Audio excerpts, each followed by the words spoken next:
Жители Вилюйска жалуются на плохие дороги в городе. По словам граждан, ничего не делается для улучшения ситуации. С вопросом о том, почему так происходит и будет ли вестись работы по ремонту дорог, наш корреспондент обратился к мэру Вилюйска Нургустану Афанасьеву.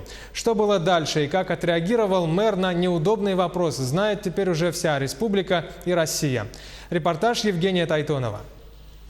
У меня настроение падает даже от этой вида дорог. Бесконечная пыль, ни тротуаров, ни дорог. Жители города Вилюйска уже давно смирились с такой картиной. По их словам, им остается только возмущаться. Ничего не меняется. Ездить, в принципе, невозможно. Тряска, биение, машины гробятся, прочее.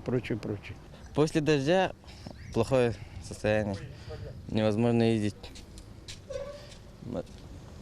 Везде лужи большие. Особенно в центре города. Ничего не делается. Мы хотим, чтобы делали дорогу, но никакой. Результата нету. Вот эта улица Ленина по трассе, да? Вот, у нас вообще не освещена.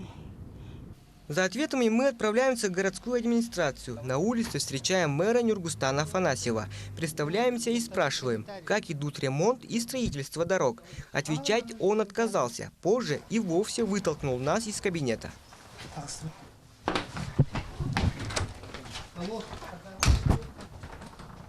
После этого случая через некоторое время в центре города к нам подходит участковый и просит проехать с ним. Как выяснилось, мэр написал на нас заявление. Сейчас поедем в отдел, там разберемся. Хорошо? Так как на вас написали письменное заявление. Там приедем, там и объясню. Объяснять полиции, кто мы и откуда, пришлось целый час. Рассказали, мы занимались своей работой, задавали вопросы, волнующие жителей города. И, как оказалось, неудобные для мэра. Стоит добавить, что мы были не первыми, кто не понравился главе Вилюйска. Ранее Нургустан Афанасьев заставил публично извиниться директора детского дома за его шуточное предновогоднее выступление. Мэр не оценил, что его представили в виде супергероя, и обратился в суд. Афанасьев Нургустан Владимирович не является супермэром, не делает селфи, не ходит к гадалкам, и в нашем городе нет много собак. Спасибо за внимание. Евгений Тайтонов, Джулустан Иннокентьев, Якутия, Вилюйск.